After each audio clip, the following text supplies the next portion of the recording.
This is what 1,000 rounds of 9mm looks like in the box. This is how many you can fit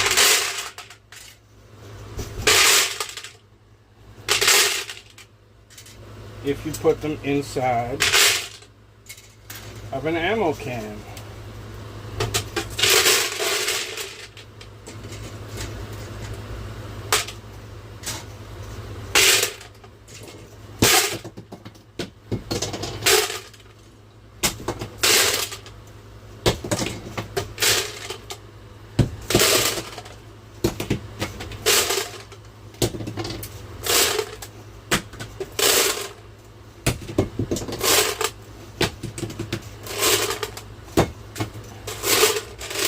Less than halfway full.